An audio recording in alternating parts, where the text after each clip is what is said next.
Hello, I'm Julia George. This is the Sunday Politics in the South East. Coming up later, putting military families before the homeless as one Kent authority looks at new priorities. We ask who should be at the top of the list for the South East's limited council houses.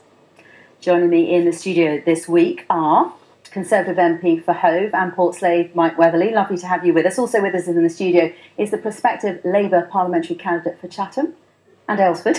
Nearly forgot that key bit. Tristan Osborne. We're going to talk about something that's quite relevant to your area.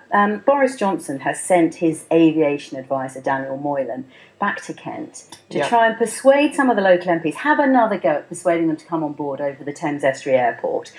We do know that both Gordon Henderson and Gareth Johnson have confirmed he's been to talk to them. They both say they've given him pretty short shrift. They've sent him packing and said they're not coming on board.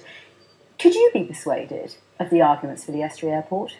Absolutely not, and that is the position of the Medway Labour group that I sit on as councillor, but also my personal position as a parliamentary candidate.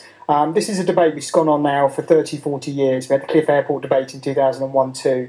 I suspect Daniel is on manoeuvres in Kent because Boris is due to sit at the Transport Committee in the House of Commons on Monday afternoon.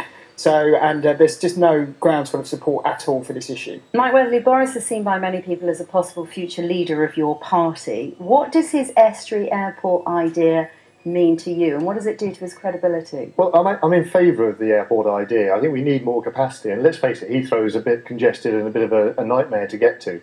I'd like to see the regional airports use more, especially we've got some capacity at Gatwick. But in principle, we must have the extra capacity. And Boris Island, I think, is a good idea for both the congestion and for the emissions across London and so forth. So I think it's a good idea. So he came knocking on your door, you tell him you're on side? I would indeed, absolutely. And do you think he's the best idea for a future leader of your party, incidentally? I actually think our current leader is fantastic. What he said on Europe the other day was brilliant, and I'm right behind him. OK, thank you both very much.